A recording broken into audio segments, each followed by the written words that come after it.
Hello, I'm Nikki. And I'm Jess. She's the traumatized. And she's the abandoned.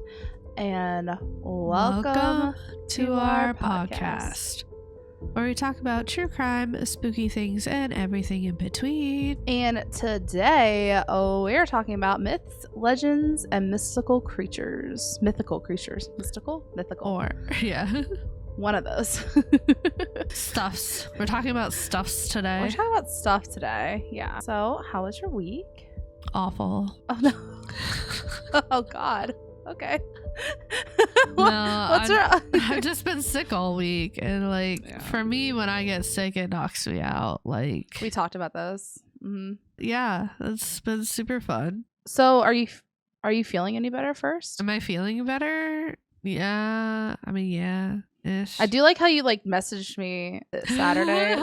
You're you got me sick. And I'm literally that was the same thing. I had a sore throat. I was thinking, I think it was on Monday because I was like, was it Monday? I can't believe you sent your sickness through Discord. Knowing full well we were in a hot ass, tiny, sweaty gym all day Saturday is probably where we got sick. No, it was my fault. But I was just I can't believe you've done this to me. Okay, I'll take the blame for it. My week was okay. Obviously, didn't move yet. So that's just super frustrating. It's going to be interesting the next couple of weeks if we don't get in there. So yeah, we obviously didn't go as planned, but trying to be as flexible as possible. Going to the Sunflower Festival tomorrow, so that's really exciting.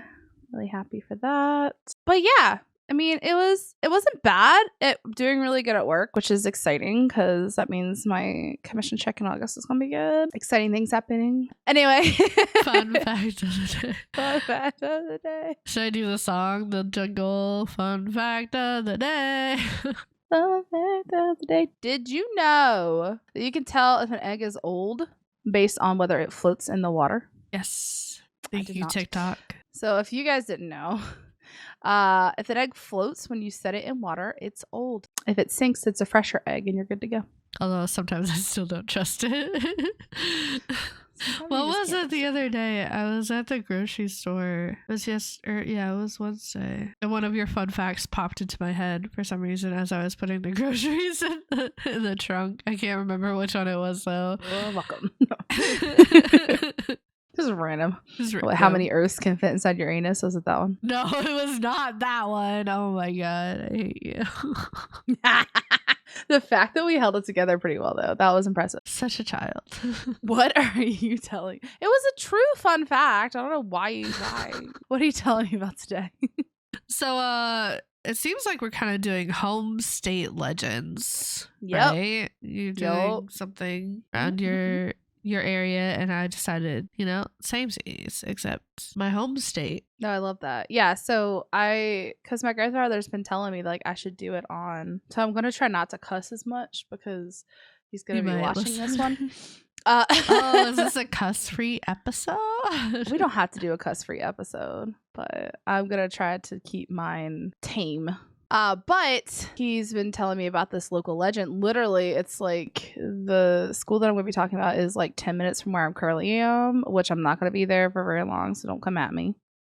But yeah, super local. All right, here we go. As a child of a single mother, I spent a lot of my summer breaks with my grandparents. Most of that time was spent exploring and becoming familiar with the town and school of Walhalla, North Dakota, because that is where my grandfather was superintendent for many years. So I would just spend the summers either running around, riding bikes around the streets but yeah, my grandfather was superintendent. So if he would go up to the school, I would go up to the school and I'd just run around a dark school being a kid. Cool. Sounds fun, right? It's terrifying. Okay.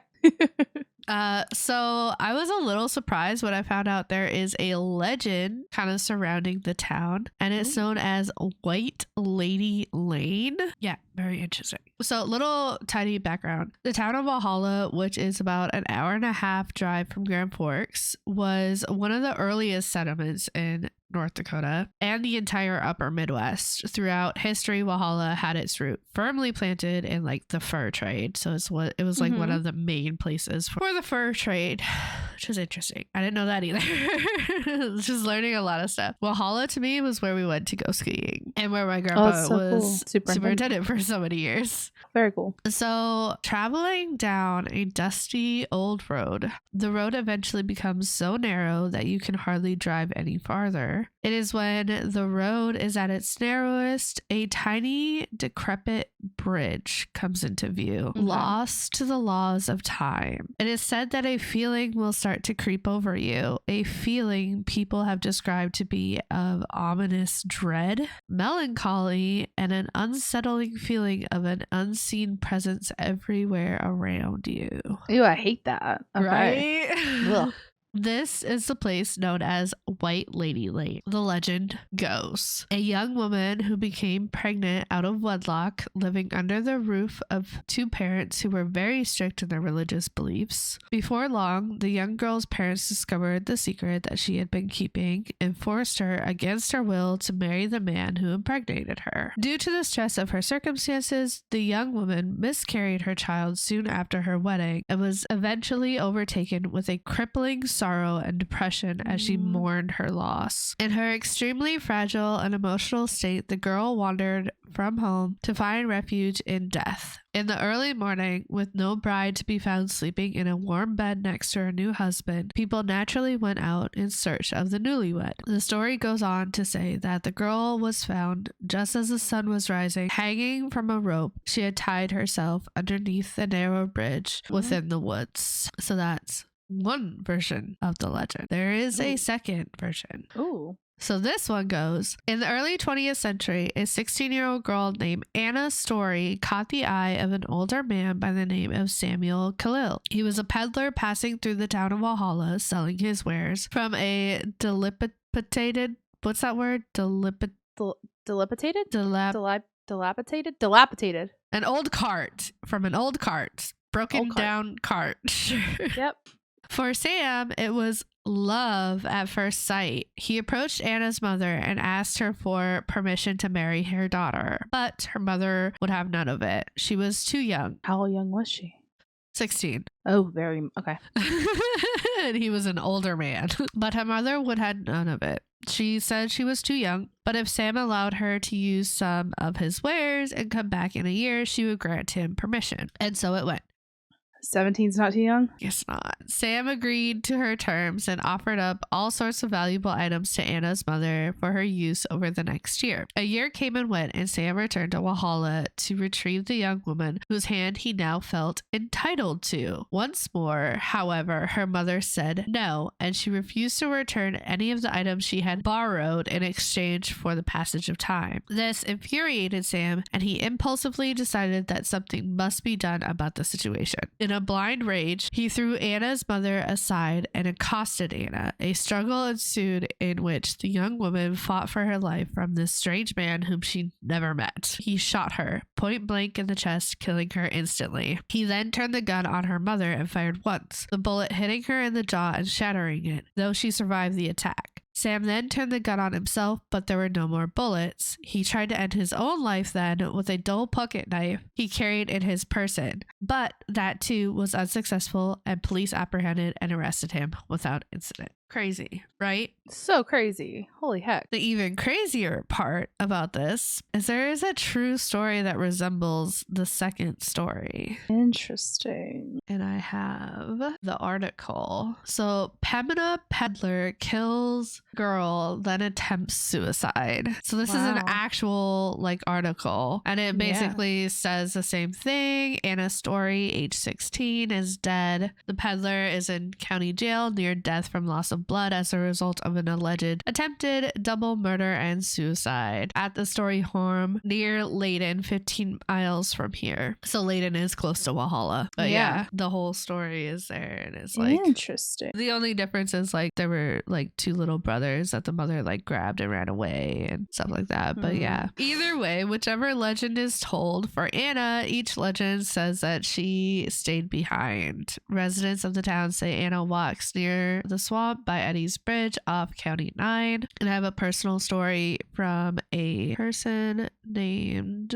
Mindy Resnick. And this is what she said. I am a student at North Dakota State University in Fargo, and a trip up to the bridge has often been the evening activity of choice for my friends and me. First of all, if that doesn't say North Dakota, I don't know what does. We go to the bridge and hang out. Because Fargo is like 2.5 hours away from this bridge that I'm talking about. Let's just take a random trip of 2 hours. Road trip. Not me. To a bridge. Not me. That's why I left. But while some of them swear they've seen the white lady hanging from the bridge, I've yet to see her for myself. Still, I get a strange sensation every time I visit the bridge, an ominous, unsettling feeling that I've never experienced anywhere else. It's as if a melancholy presence were hovering nearby. It seems to be everywhere, yet it's nowhere to be seen. The sensation goes away as soon as I leave the spot. And that's just like her personal story. Okay. Other visitors claim to have had closer encounters. They claim the spirit of the white lady has actually climbed into their cars or followed them as they left. They've also said, can you imagine? They've also said that the feeling of being tailed ended as soon as they left White Lady Lane. So it's like, it seems like she's like stuck in that one area. Stuck there. Reports of a woman crying and or screaming are also common in that area. But whether you think the legend is true or not, are you brave enough to make a trip down to the creepy old road to catch a glimpse of Anna pacing up and down the road, her white flannel nightgown flowing out behind her slender frame, looking, searching for an eternity, for a peace in death that she did not find in life? And that's the legend of the White Lady Lane in North Dakota. I love that. That is so cool. And I'm sorry, I'm very sick, guys, in case you didn't notice. So I'm gonna try to cut out as much of the coughing and the sniffling as I can. So I'm going to be talking about the local legend of the three Black sisters, or the three sisters in black. So again, I think it's hilarious you did the white lady. Oh, that's funny. Yeah. Three sisters in black. So as soon as you said that, I was like, oh, that's hilarious. It's like, I don't know how we always do this, but somehow. Okay. So my intro. They seem to glide through the dried, brown, and tattered leaves, rustling in the chill fall breeze, cutting across the midnight darkness of Evergreen Cemetery. Dressed in all black and heavy veiled, they were three wraiths, bringing death and destruction behind them. Greed pumped through their veins and murder beat in their hearts. These were the women who became known as the three sisters in black. Is this a synopsis of Hocus Pocus? No. Just kidding. But imagine. Imagine. You just described the whole Hocus Pocus movie to us and we wouldn't Oh my even god. know. I might just do that and see how long it takes you for like an October episode. So this was due thanks to a book written about them in 1968 by Norman Zyrold. Okay. Sure. So a lot of this is going to come from that, but also like some personal stories and history and all that good stuff. So how it all started. So the three sisters were called the Black Sisters, or the Sisters in Black, because they wore all black clothing all the time.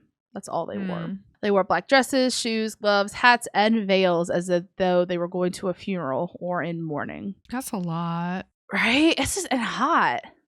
Like, it gets hot in Virginia. That's true. Like, their names are Mary Sneed, Caroline Martin, and Virginia Wardlaw. So were they sisters or were they just friends? They were sisters. Interesting. Okay. We'll get there. Okay. Virginia Oceana Wardlaw and Mary Long Wardlaw Sneed were, by 1903, the owners of Soule College in Murfreesboro, Tennessee. So the school offered a traditional Southern education for women in cultural studies and social graces, according to Rutherford County Historical Publications housed at Middle Tennessee State University. So when Virginia was named the president of the school in 1892 by John Patty, who had bought the school in 1889, she brought the school much prestige.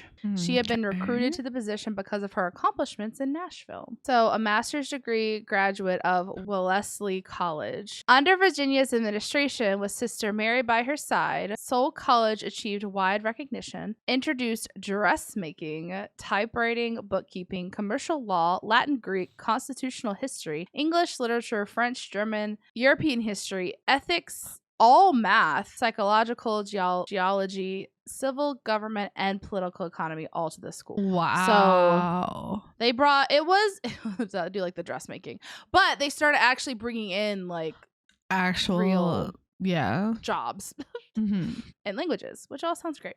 Which all sounds great. What does that mean? Then Carolyn arrived with her daughter, Oceana, which we're going to refer to as Oshi. So they all three were sisters. Sorry, I should have known that. Okay. Because Osi was Wardlaw Martin. And everything changed. Virginia and Mary changed. Where they had once brought order, discipline, and honor, suddenly chaos reigned. What? Mary explained in a 1930 interview that Carolyn was insane and that she and her daughter were taken out of pity. So how did that affect them to change their behavior? I'm wondering if like it's one of those like toxic relationships where they had like left the sister and moved on and had like started, you know, this really prospering school. And then all of a sudden the sister comes back in and starts just absolutely bringing chaos and other things, possibly. Other dark things. Oh dear. So the sisters that were now all dressing in heavy black garments with mourning veils took to hiring a hack driver after sundown and would have him drop them off at Evergreen Cemetery, where they were seen and heard chanting incantations in an odd language and dancing around graves and trees. That escalated very quickly. Young women at Seoul College became so scared of their odd actions that the once prosperous school began losing money. It didn't help that Caroline had been dipping her hand liberally into the college funds. Of course. So the three sisters left in shame and ruin in 1904 and moved on to Montgomery Female College in Christiansburg, Virginia. Shout out. This is where the local part of it comes in. And it's also when things start to get really strange. They weren't strange already? They're really strange. Oh, okay. So first there was a disappearance of a controversial illegitimate baby birth by one of the students at the school. So illegitimate baby was birthed and then disappeared. Crazy. Okay. Whispers emerged, the sisters being abortionists and child murderers, and perhaps they had murdered their father for insurance money. So rumors came around that they had lost money. Their father randomly died, but it was suspicious. So now people are thinking that they might have murdered their father. Wow. Montgomery Female College had been owned by an aging aunt who gave it to the three sisters' mother. And then in 1904, Virginia, Caroline, and Mary began running the school. As in 1904. By 1908, they had run it into the ground. Why? And then headed up to New York with Aussie and her husband, now Fletcher Sneed. They were also they were like successful in the school though before. Like why would they just like they just started running things in the ground.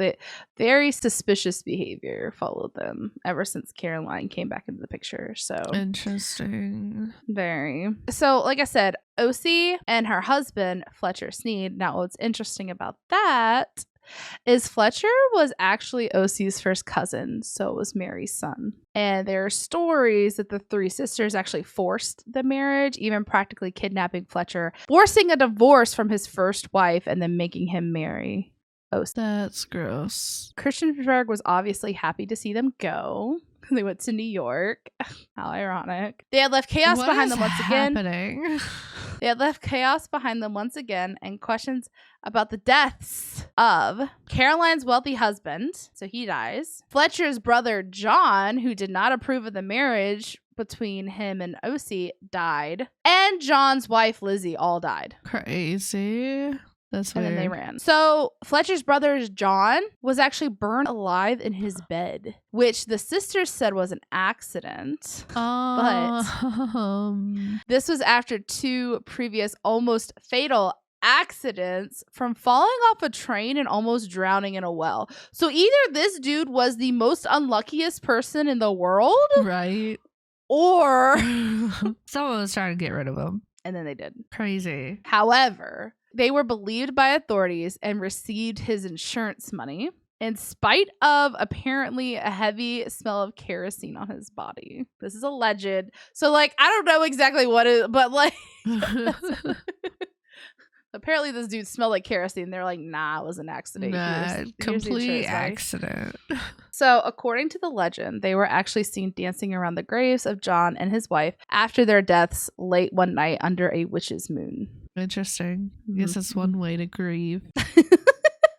Have like a dance party. Have a dance party. So, by the time they reached New York, the sisters were again running out of funds. Raised in a prominent family of doctors, lawyers, ministers, and successful business people, they were becoming desperate. How desperate, you ask? What are they spending the money on?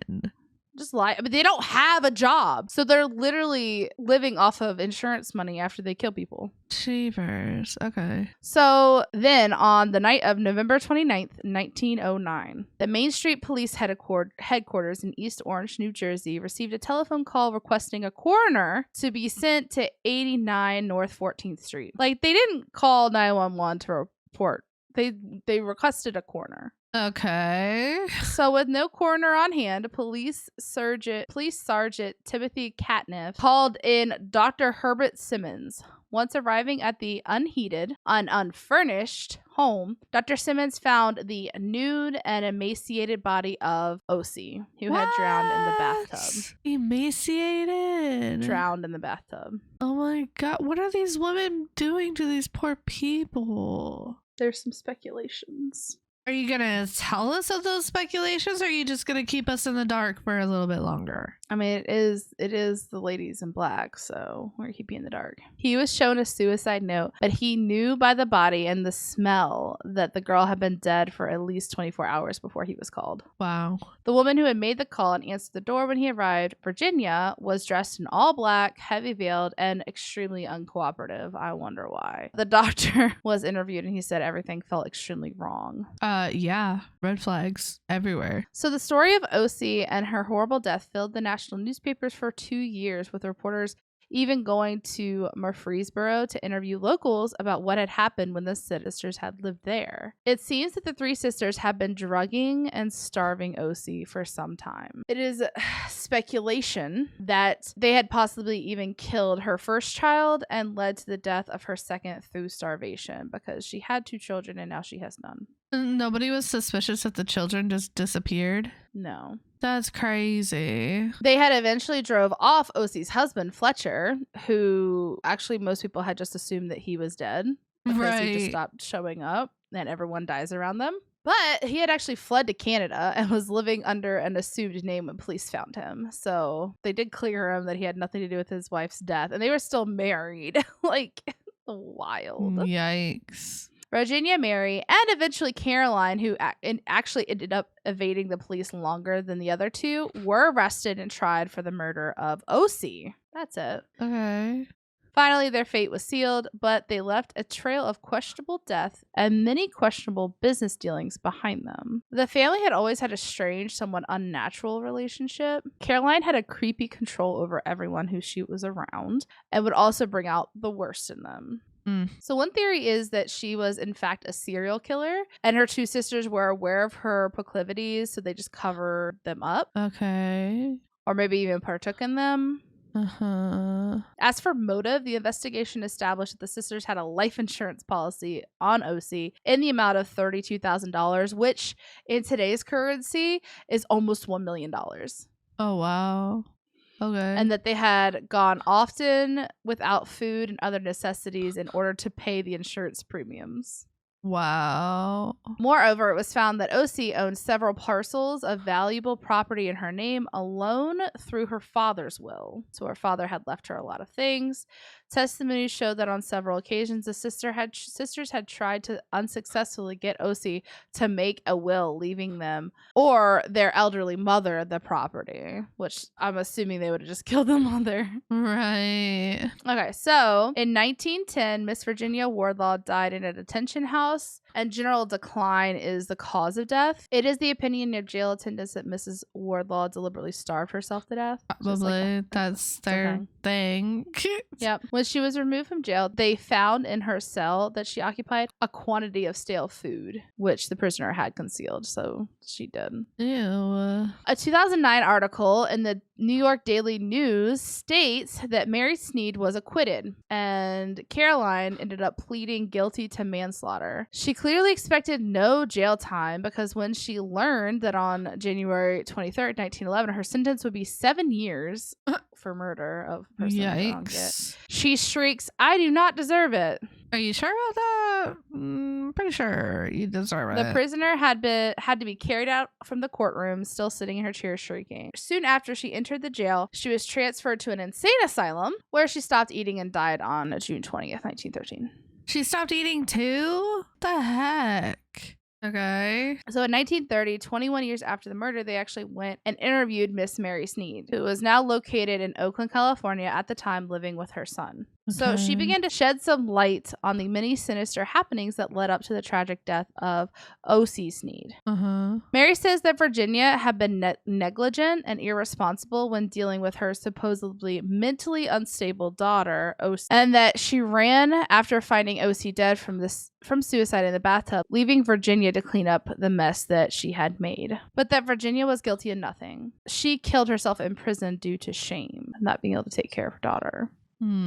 Yet there are still many unanswered questions related to the sisters, obviously. There are enduring whispers of the sisters' involvement with black magic. Questions of why were there bones and hair from a child in the furnace that the resident Caroline shared with Mary and their elderly mother in New York. That's gross. And why was there morphine in OC's system, and why the suicide note was not in OC's handwriting. Creepy. Some paranormal things. We gotta touch on it. There are two locations that one or more of the Black sisters are said to haunt. The one is the old Christiansburg Middle School building. So the former middle school, which is now Montgomery County Public Schools Technology Center, was built on top of where Montgomery County Female Academy stood. Oh. There have been reports of lights going on and out, randomly whispers, footsteps in the hallway when no one's around, and dark, shadowy figures in some of the rooms and hallways. Yikes. The other location that I've heard the sisters haunt is Sunset Cemetery, where Virginia Wardlaw is said to be buried. And like I said before, that is also the cemetery where the supposedly taxi driver would drive them and would have been dancing. I would have seen them dancing and stuff. Would have, like, they say that there are some rituals done there. Maybe they were doing rituals to, like, that would later have them return as spirits to that cemetery. So we are talking about the Sanderson sisters. So several people have claimed to see their spirits wandering the cemetery wearing all black. Yeah, so fun fact. Oh boy. To end us all out, a filmmaker in Virginia, Richard Materi, actually made a short film about these events that came out like 2 months ago in hopes to raise money to make a full-length feature film regarding the sisters. Do the sisters actually exist? Or they did. Okay. The sisters actually existed. They actually, like, the whole legend of, like, oh, was there black magic and blah, blah, blah. Like, the meat and potatoes of the story actually happened. Like, those people did die around them. They really did, like, run a school that was, like, not very far away. You know, I think some things are added in there for, like, dramatic spooky factor. I mean, their daughter did die. Like, OC did die. So and they were convicted of it. Gross. Ugh. Very interesting. Yeah, not a very cheerful one. No. But Dang. yeah, I didn't know what else I was going to do. And I was like, oh, that's a local legend. That's a legend. We could do that. So that is the story of the three sisters in black. What do you think? You think they were doing black magic stuff? I do. Yeah. I think there's too many things. That or they're just serial killers. I find it so crazy how, like, the two were just, like, successful and they were like living their lives, and then Caroline comes in and is just like, nah, fam, let's do Which this. is kind of why, well, that's what they said. They said either Caroline was a serial killer and they were just like, oh, or his family. You know what I mean? Like, you could be guilted into it. I mean, that was the whole thing with, like, the friend group who ended up killing a girl. None of them wanted to actually do it, but then the one who wanted to kill her forced them to watch, so now they're all guilty by association. Like, there's ways to manipulate your family. We know that. So, yeah, firsthand. Crazy. Either that or it was like black magic and they were just like. Or Caroline performed black magic on her sisters to get them to like comply to her. Comply. Yeah. And then help her out. Crazy. Who knows? But that's it for this episode. If you enjoyed the podcast, don't forget to follow us. Leave a comment if you're watching on YouTube. Hi, like and subscribe. Do it. Have you done it? Do it now. You can also find us on Twitter, Instagram, and TikTok with our username at TTATA Podcast. And in the bio of all of our social media is our link tree, which has our email in it. If you have any questions, comments, concerns, any topic ideas you guys want us to talk about, hit us up. Let us know. It's there. It's there. Thanks for listening. Next week, we're going to be covering Unsolved Mysteries. Jess is going to be covering an unsolved mystery, and I'm going to be relaxing. There's not going to be any relaxing. You are going to be very upset. Guys, it's going to be fun. I am very much looking forward to. I can actually, as I'm typing out, because I already started, as I'm typing out, I can hear your reactions. And it's great. Oh, great. So great. I'm like, oh. Oh my goodness. So don't miss it, because it's going to be wait. very entertaining. That, we're going to leave you with this inspirational quote. It's a short one this week. That's keeping in in theme. In theme. Life is a journey, not a destination, by Ralph Waldo Emerson. And this is something that I recently tried to live by because, you know, it's important to enjoy your life as it's happening. Yes. Yeah, don't be looking forward to like the next best thing. Because it even breaking it down as far as like, I know a lot of people are like, oh, the weekend, live for the weekend. If you do that, you realize you're missing out on like 4 days, right? Yeah. Like you're missing out, like make each day count. You know what I mean? Like do something fun each day so you have something to look forward to. Don't just. Yeah, it's important. Thanks for listening again, guys. Until next time. Bye. Bye.